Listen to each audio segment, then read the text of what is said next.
Hello, and welcome to the buzzing bioluminescent basin of Zangarmarsh, formerly an underwater region known as the Zangar Sea. There isn't much to pull in from Warlords of Draenor since, well, it's underwater, isn't it? But we'll do our best.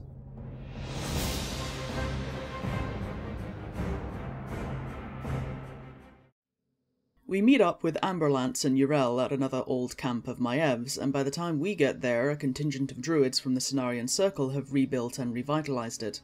The Cenarian expedition does exist in this version, but rather than erecting brand new structures, which would take quite a bit of time when we've only been here for a few weeks at best, each of their settlements are leftovers from Maiev and the Watchers when they chased Illidan into Outland.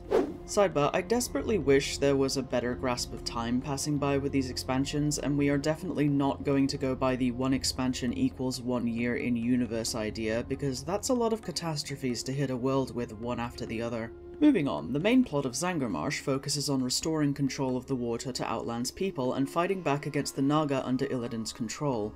As in canon, they're draining the region into vast underground aquifers to put the population in a stranglehold and force them to comply under threat of dehydration, but the main difference will be how we deal with it. We can't get anywhere without strength in numbers, so to that end we go around building a rapport with the region's inhabitants, solving the issues holding them back and unifying them to fight against the Naga. We travel to Telrador, which is a Draenei settlement in canon, but here will serve as this game's version of Tellar in Nagrand, the main place of refuge for the Kuranai.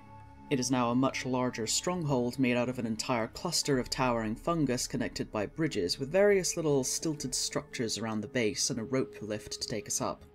We get the lay of the land from the Kuranai, learning that to push back the Naga we need to bring in the Ferelfen and Daggerfen tribes of the so-called Lost Ones, and the Ashfall Enclave, one of the few remaining groups of Botani left in Outland since its destruction. We'll get into their situation in a little bit.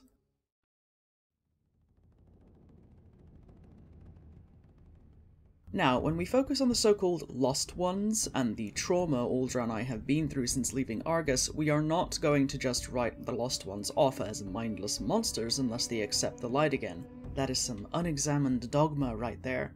In canon, the word Kuranai means redeemed in Draenic, recognizing those who have re-established their faith in the light and rejoined their non-mutated kin, which is kind of... I mean, considering what happened to shatter their faith in the light, what exactly are they being redeemed from? There are, however, still many Draenei who think abandoning the light damages a person and carry on with this belief in preaching to those individuals who have yet to accept it into their lives again. This causes significant friction with the afflicted Draenei who cooperate but retain their distrust of the light. Because of that, we're going to make Kuranai a Draenic word that mimics the concept of kintsugi, a Japanese art where you repair something broken and highlight the break with gold or silver to make something new and beautiful, rather than try to hide the damage. You can't go back to the way things were, but you can always keep moving forward.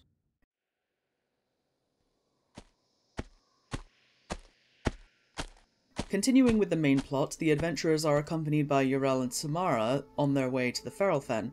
The sisters talk and Samara reveals her talents as a shaman, commenting that Yrel is clearly still an ardent paladin.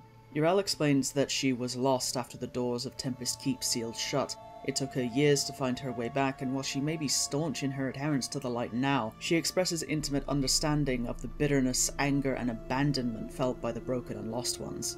When asked why she would adopt the practices of those who hurt them, Samara remarks that shamanism is not the sole domain of the orcs, it is a cosmic force that is available to any with open minds, just as the light is. Surviving on Draenor has been a grueling trial, and after losing her trust in the light, Samara searched for something that she could rely on to keep herself and those around her safe. She found that safety in the elements. The pain of Draenor itself called out to the pain inside her, inside all survivors like them. Draenor itself was a victim of the Burning Legion's machinations, not just them. For the Ferelfen, we meet with Elder Kuruti openly and as an equal. In canon, we're sent to talk with him disguised as an animal spirit to take advantage of the tribe's nature-based beliefs, which Kuruti immediately sees through because they are not, in fact, that stupid.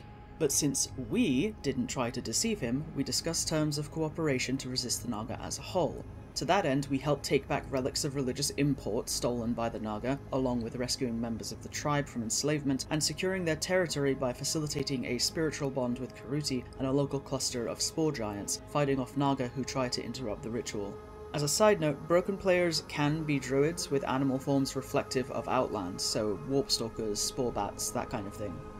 With the feral fen secure and willing to work with us, we move on to the dagger fen, of whom Yrel points out that the Kurenai seemed reluctant to reach out to. She assumed they would be more uneasy trying to contact the Botani of Ashfall.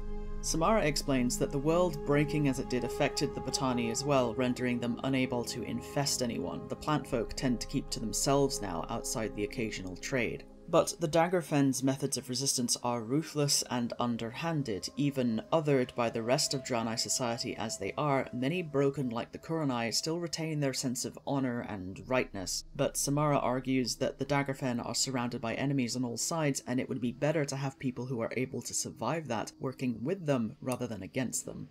In canon, the Daggerfen are written off as beyond salvation, and you're sent to murder your way through their homes and assassinate their leader. Here, instead of being written off, Samara instructs us how to get through to them and gain an audience with Chieftain Mumaki. This involves killing both Naga and ogres, and bringing their heads as proof of dedication, painting our faces with their blood. Granted an audience, Mumaki demands to know why he should trust them, when all outsiders have ever done is hurt or abandon his people. The Draenei, the Orcs, the Light, all of it has looked down on them and spurned them. How are we any different?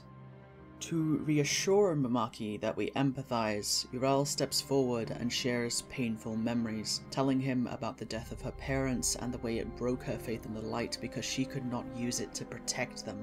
She speaks about the anger that festered in her heart, about the orcs she fought and killed after Shatrath, when she was lightless and had only her pain to keep her going. She knows that darkness, and she isn't here to ask Mumaki to step out of it because she knows it keeps you safe. His people will find their own way forward when it's time, and not a moment before. Samara also shares her experiences in surviving the slaughter at Shatrath, how she hid under the bodies of the dead and escaped the city covered in their blood. She admits to feeling a great hollow ache deep within her spirit, and she isn't sure if it will ever be filled, but she has to believe that one day she will feel whole again. She will never return to the light, but she doesn't need to. Shown actual empathy and understanding, Mumaki agrees to work together, and we go through a few quests to secure the Daggerfen's territory, seeing that while, yes, their customs are harsher than the other tribes, they are no less caring or respectful towards their own.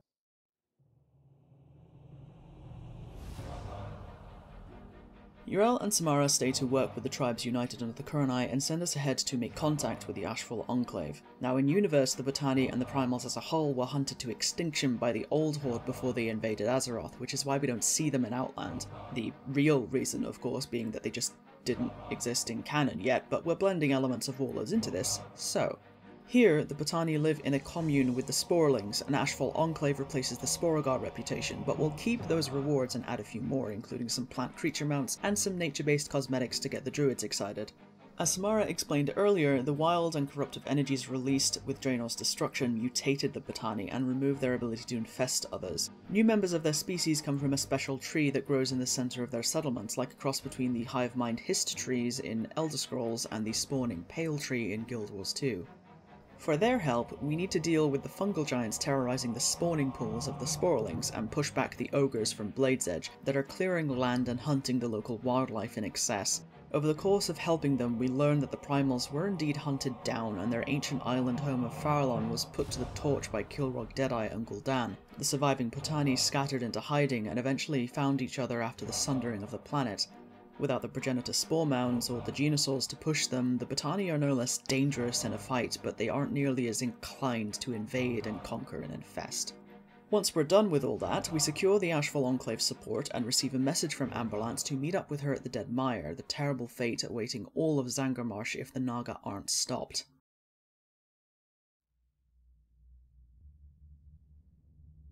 We accompany Amberlance on quests against the Naga, and along the way she ruminates on what must have been going through Maev's mind as she tracked and hunted Illidan across this broken world.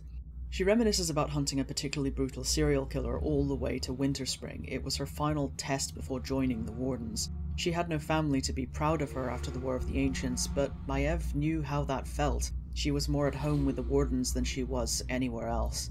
And then Tyrande slaughtered them to break that mass-murdering demon out of containment, and look what happened. The entire city of Nendis massacred by snakes and demons, the roof of the world nearly shattered twice over, and for what?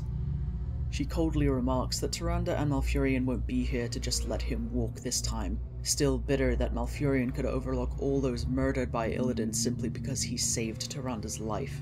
Gathering intel on the Naga machinery and where it all leads, we get to see Lady Vashj make her rounds and meeting with underlings, gaining insight into the strained relationship between her and Illidan.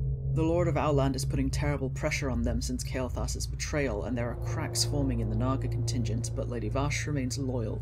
She sharply reminds a doubtful soldier that Illidan was the first person to treat her as an equal since her time as Queen Azshara's handmaiden. They are all worth more to him than they ever were to Azshara, tools and servants to be expended whenever it amused her, and because of that, Vashj will not forsake Illidan, or brook dissent against him.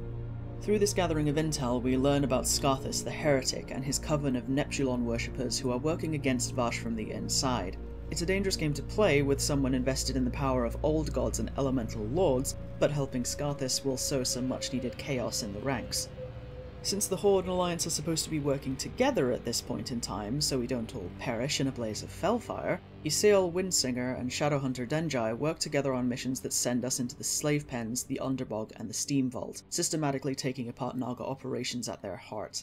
Lady Vashj makes an appearance in each wing, attempting to get a handle on the situation, but the adventurers are an unstoppable force, and very few things in this universe are immovable objects, so... In the arms of the angel. But actually no, we don't deal with Vashj herself just yet.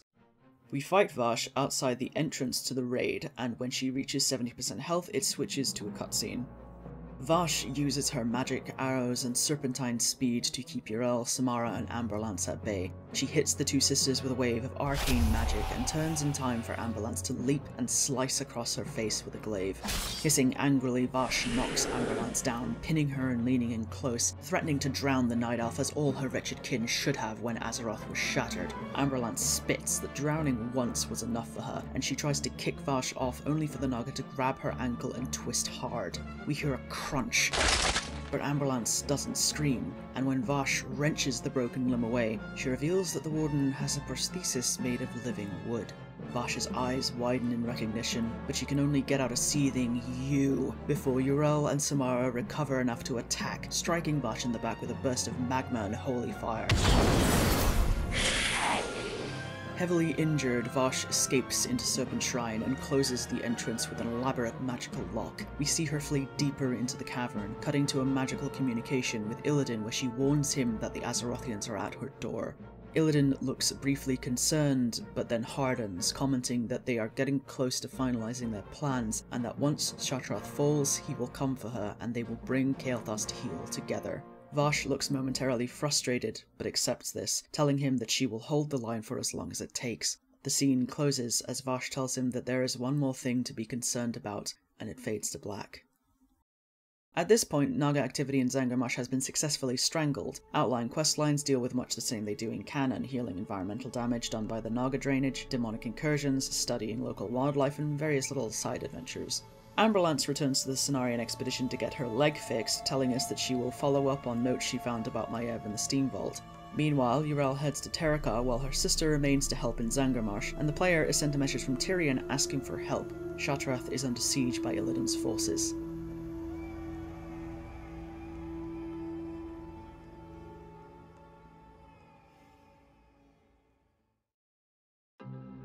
And with that, we are done with Zangarmarsh. Thank you for watching, please take care of yourselves, and I will see you next time as we move on to the war-torn forest of Terracar.